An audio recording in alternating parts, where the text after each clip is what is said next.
আসসালামু আলাইকুম। প্রিয় চাকরি প্রত্যাশী ভাই বোনেরা, সবাই কেমন আছেন? আশা করি সবাই ভালো আছেন, সুস্থ আছেন। তো আবারও নতুন নিয়োগ বিজ্ঞপ্তি নিয়ে হাজির হয়েছি আপনাদের সামনে। দেখতে পাচ্ছেন যে বাংলাদেশ সরকার সড়ক ও জনপথ অধিদপ্তর নিয়োগ বিজ্ঞপ্তি প্রকাশ পেয়েছে।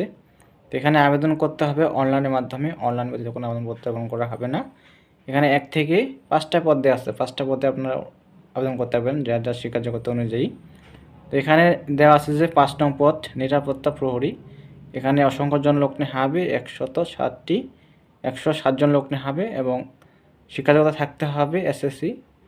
যারা মেট্রিক পাস করেছেন তারা আবেদন করতে পারবেন। এখানে দেওয়া আছে আবেদনের শুরু এবং শেষ তারিখ, এটা মূল বিষয়।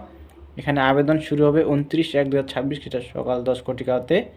অনলাইনে আবেদনপত্র জমার শেষ তারিখ লাস্ট ডেট দেওয়া আছে 1/3/2026 সেটা বিকাল 5টা পর্যন্ত।